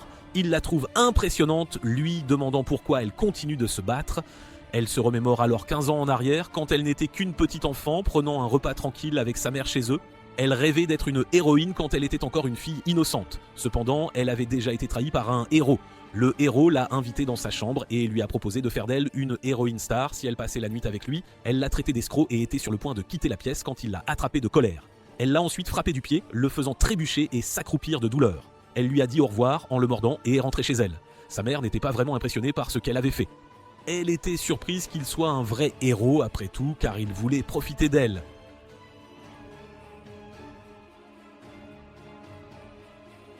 La mère soupira et lui dit qu'elle aurait dû simplement endurer une nuit avec le héros. Cela brisa complètement Sarah, surtout après que sa mère lui ait fait remarquer qu'elle l'avait élevée pour devenir une super-héroïne et qu'elle devrait faire un petit sacrifice. Le cœur brisé, elle s'enfuit de la maison. Dans une ruelle, elle pleura à chaudes larmes tandis que les héros étaient dits célébrés en arrière-plan. Elle les traita de menteurs et de corrompus. La vie dont elle avait rêvé autrefois était brisée et personne ne venait l'aider. Les héros étaient censés aider quelqu'un dans le besoin, mais elle avait été trahie par l'un d'eux. C'est alors qu'une femme avec un parapluie s'approcha d'elle, l'exhortant à parler de ses problèmes pour alléger son humeur. Après lui avoir ouvert son cœur, la femme la crut immédiatement et fut empathique. Après tout, elle avait déjà entendu des rumeurs sur la corruption des héros. Sarah se sentait toujours déprimée parce que sa mère ne lui parlait plus après ce qui s'était passé. La femme lui dit d'être fière d'elle-même parce qu'elle avait été honnête. Si elle apprenait à vivre fièrement et avec une confiance inébranlable, les attentes des autres, même celles de sa mère, n'auraient plus aucune importance. Elle lui a également promis d'être toujours là pour l'écouter. Embarrassée, Sarah a soudainement avoué qu'elle était bien plus cool que n'importe quel héros qu'elle avait pu croiser. La femme a ricané, tirant une bouffée de sa cigarette, et a affirmé qu'elle n'était pas cool, mais tout simplement magnifique. Sarah a alors posé son regard sur cette femme qui surpassait de loin tous les héros qu'elle avait rencontrés. Aujourd'hui, elle confie à Peter que son seul désir est d'être belle et cool. Peter lui demande en quoi cela diffère d'être un héros. Elle lui fait remarquer que les héros brillent sous les feux de la rampe, mais elle souhaite rayonner même au cœur des ruelles les plus obscures et tendre une main secourable à ceux qui sont véritablement ignorés et dans le plus grand besoin. Elle aspire à devenir cette femme qui l'a jadis secourue, une personne authentique et d'une grande gentillesse. Peter, toujours incapable de saisir ses véritables sentiments, l'attaque pour en finir. C'est alors qu'elle mord le python à l'immense surprise de Peter avant de lui asséner un violent coup de tête. Ceci met un terme définitif à la confrontation, Sarah ayant finalement triomphé du héros python. Tony les observe et comprend que Sarah a remporté la victoire. Cela ne le préoccupe guère car il est lui-même sur le point de remporter son propre combat contre Draco. Draco est étendu contre le mur, visiblement blessé. Après un court instant, il se relève péniblement, titubant sous le choc de l'impact. Il refuse catégoriquement d'être vaincu par un héros aussi ignoble. Tony affiche alors un sourire cruel, lui affirmant qu'il n'a absolument aucune chance face à lui. Draco saisit cette opportunité pour lancer une attaque, brandissant son arme vers lui, mais ses mouvements s'alourdissent et ralentissent. Profitant de cela, Tony réussit à lui asséner un nouveau coup dévastateur, le projetant violemment à travers toute la pièce. Il toise son adversaire, le considérant désormais comme une cause désespérée. Il provoque l'homme, l'exhortant à cesser le combat et à se rendre avec un minimum de dignité. Mais Draco ne peut absolument pas abandonner à cet instant. Il doit impérativement sauver Layla qui s'est sacrifiée pour lui. Bien que très gravement blessé, il tente de se remettre debout pour reprendre le combat. Déterminé à l'emporter, il serre sa lance de toutes ses forces et endure la douleur lancinante Prêt à bondir de nouveau sur Tony, il ne pourra accepter la mort qu'une fois qu'il aura réussi à secourir Layla. Tony juge son courage absolument répugnant, lui affirmant que sa seule préoccupation est de savourer un combat qui apporte un peu d'excitation à son existence si monotone. Il se moque éperdument de savoir qui a besoin d'être secouru et ne désire que la facilité qu'offre le statut de héros. Il abat son marteau sur Draco, qui le bloque habilement avec sa propre arme. Les deux s'affrontent de nouveau avec violence, Tony lançant à Draco que quelqu'un d'aussi faible que lui devrait cesser d'être un héros. Draco tente de le transpercer, mais à son immense stupeur, sa lance se brise net en deux, le laissant encore plus démuni. Tony pose le pied sur son arme et se moque ouvertement de son sens de la justice. Draco lui rétorque de ne pas s'enflammer outre mesure car il est tout à fait capable de se battre même sans son arme. Bien que son arme ait été brisée, son esprit demeure intact. Et c'est cela qui le fera tenir bon. Le héros au marteau s'empare de son arme gigantesque et déclare qu'il va anéantir son esprit et toute son espérance. Les deux adversaires se jettent l'un sur l'autre simultanément. Draco frappe le marteau de Tony de sa main nue, le pulvérisant littéralement dans l'action. Cependant, il subit également de très lourds dommages à sa main. N'ayant plus que la poignée de son arme, Tony la brandit vers Draco, qui s'apprête à le frapper de nouveau avec son poing. Draco donne absolument tout ce qu'il a, son poing fend dans l'air et générant une pression éolienne qui frappe Tony en plein dans ses points vitaux. Puisqu'il ne s'attendait absolument pas à une telle attaque, le héros au marteau se révèle incapable de dévier le coup, ce qui entraîne sa défaite immédiate. Il proclame haut et fort qu'il lui fait remarquer le héros Tony invincible et que se bat que pour son persévérera sans relâche et se battra toujours pour la justice. Pendant ce temps, Kazu parvient enfin à la pièce où Layla est actuellement détenue. Silver le salue chaleureusement, ravi de faire enfin la connaissance du célèbre chasseur de héros. Kazu ne perd pas un instant et l'interroge immédiatement sur ses recherches concernant les clones d'une utilisatrice de capacité bien spécifique. Il lui demande où se trouve l'utilisatrice originale et ce qui lui est advenu. Cependant, au lieu de lui fournir une réponse, Silver le provoque en duel. Kazu accepte sans hésiter. Bien décidé à obtenir ses réponses, Silver retire sa cape, se préparant ainsi à l'affronter. Il frappe alors violemment le sol et projette d'énormes rochers en direction de Kazu. L'homme les esquive avec une facilité déconcertante, mais Silver saisit cette opportunité pour l'attaquer alors qu'il est momentanément occupé. Le héros lui assène un coup rapide que Kazu parvient à éviter, ripostant aussitôt en brandissant son arme vers l'adversaire. Cependant, il se révèle bien trop lent face à Silver et le héros parvient à lui infliger une égratignure sur le corps. Ce mouvement blesse le chasseur de héros. Kazu évalue rapidement sa blessure et est soulagé de constater qu'elle n'est finalement pas si profonde. Il ressent également que son adversaire est d'une force redoutable, mais c'est précisément la piste qu'il traque depuis si longtemps. Il doit donc absolument remporter ce combat. Ayant sa sœur vivide présente à l'esprit, Kazu active son pouvoir et matérialise une épée faite de son propre sang. Il abat ensuite son épée sur son adversaire qui parvient à égaler sa vitesse. Silver tente de le frapper à un point vital, mais Kazu réussit à bloquer l'attaque avec sa main, la blessant gravement dans l'action. Le héros le traite alors de fou furieux pour ignorer ainsi ses propres blessures. Il lui saisit alors les deux mains, maîtrisant sans difficulté le chasseur de héros. Il le projette violemment au sol de toute sa force, le laissant complètement immobile. Il arbore un sourire triomphant, affirmant que même le tristement célèbre chasseur de héros ne fait absolument pas le poids face à un héros de sa trempe. Silver le saisit alors par le col, puis brutalement par le cou. Lentement, la conscience de Kazu commence à s'évanouir. Tandis qu'il ferme doucement les yeux, Layla l'interpelle. Pendant une infime fraction de seconde, il croit apercevoir sa sœur en elle. Cela le ramène brutalement au présent et il reprend immédiatement conscience. Une fois qu'il a retrouvé ses esprits, il assène un violent coup de pied à Silver dans la gorge, repoussant ainsi le héros. Il active son pouvoir sanguin une fois de plus et abat son épée sur l'adversaire. Silver esquive l'attaque avec une rapidité fulgurante et atterrit solidement sur ses pieds, comprenant que le chasseur de héros accorde une grande importance à Layla. Il saisit la jeune fille par la gorge et la projette violemment par la fenêtre. Le verre se brise en 1000 éclats sous l'impact et Layla entame une chute libre vertigineuse depuis l'immeuble. Kazu tente immédiatement de la secourir, mais il échoue à lui saisir la main. Sentant son désespoir grandissant, Rascal propose de prendre le relais une fois de plus. Avant même que Kazu ne puisse prendre une décision, Silver tente de le précipiter dans le vide d'un coup de pied. À cet instant précis, le sang de Kazu se matérialise en une arme qui frappe le héros, créant ainsi une distance salvatrice entre eux. Son sang saisit ensuite Layla et la sauve in extremis de cette chute mortelle. Silver esquisse un sourire narquois face à l'adversaire qui se tient devant lui. Kazu s'est à présent retransformé en Rascal qui, après avoir secouru Layla, déclare qu'il va en finir avec Silver. Rascal est absolument ravi de pouvoir affronter un autre héros en duel. Il contrôle son sang, s'empare de son adversaire et le projette violemment au sol. Le vampire se moque de lui, le raillant pour sa faiblesse. Insulté au plus haut point, Silver concentre son pouvoir sanguin et se jure de mettre fin au combat très rapidement, car ce vampire représente une menace sérieuse. Il attire alors Rascal vers lui, le frappant d'un coup de poing d'une vitesse absolument incroyable. Malgré cette attaque, le vampire parvient à dévier le mouvement et le repousse violemment contre le mur, avec une force absolument brute. L'impact le projette hors du bâtiment, directement sur l'héliport. Désormais, Rascal n'a plus à se soucier de la réaction de Kazu concernant Layla restée dans la pièce, et il peut se battre à cœur joie. Anticipant une nouvelle attaque, Silver riposte aussitôt, le frappant de ses griffes acérées. Le coup manque de peu sa cible, ce qui frustre énormément Rascal. Silver saisit alors cette opportunité pour attaquer une fois de plus, utilisant une pression éolienne pour le lacérer de part en part. Le mouvement égratigne le vampire, qui reconnaît à présent que Silver est un adversaire particulièrement coriace. Cela excite le héros qui déclare avoir besoin d'une force véritable pour dominer quelqu'un de sa trempe. Sur ce, Rascal forge une arme à partir de son propre sang. Il matérialise une épée d'une puissance redoutable, bien plus grande et plus robuste que celle que Kazu manie d'ordinaire, tandis que l'air crépite sous l'effet de leur puissance, Layla parvient au dernier étage et hurle le nom de Kazu. Cela irrite profondément Rascal qui se retrouve alors distrait par sa présence inattendue. Silver aperçoit cela et se jette sur lui sans hésiter. Le héros lève ses griffes acérées comme des lames de rasoir et les enfonce profondément dans sa chair. Ce mouvement le projette violemment à de multiples reprises au sol, le laissant très gravement blessé. Exulte à cela Rascal, le sentiment d'être déjà en train de remporter la victoire, encore plus fort, conforté dans sa certitude de la victoire. Cependant, il perçoit que Kazu tressaille. Il recule alors immédiatement, étonné que le chasseur de héros soit encore en vie et respire toujours. Bien que visiblement chancelant, Kazu se relève de manière impressionnante après avoir encaissé de multiples coups d'une brutalité inouïe. Silver est certes impressionné, mais il déclare qu'il doit absolument mettre un terme à ce combat dès maintenant. Le chasseur de héros refuse catégoriquement d'être vaincu et s'empare de tomber à genoux et il s'effondre au sol inconscient. Cependant, avant même qu'il ne puisse sur Layla le moins prêt à l'attaquer. La voyant enfin libérée de ses entraves, il comprend que Kazu l'a délibérément frappé plus tôt dans le but de libérer la jeune femme. Il lève de nouveau ses griffes et lui dit qu'elle aurait simplement dû s'enfuir lorsqu'elle en avait encore la possibilité. Elle refuse catégoriquement de s'échapper et insiste sur le fait qu'elle le combattra jusqu'à son dernier souffle. Elle concentre alors son pouvoir dans sa main et le projette avec force vers Silver. Le héros dévie son mouvement avec une facilité déconcertante et se moque de sa folie. Cependant, cela ne l'affecte plus du tout et elle lance une nouvelle attaque sur son adversaire. Agacé par sa ténacité inébranlable, il lui assène une violente gifle au visage. Il lui fait remarquer qu'en tant que simple clone, elle était vouée à être éliminée dès le tout début et qu'elle ne devrait donc plus se battre. Déterminée, elle avance car quelqu'un a risqué sa propre vie pour elle. Elle se remémore alors le moment précis où Kazu s'est sacrifié pour elle. Cela lui insuffle une nouvelle vague de détermination inébranlable et elle se jette sur son adversaire, proclamant qu'elle défiera son destin quoi qu'il en coûte. Elle déchaîne un puissant rayon d'énergie sur Silver.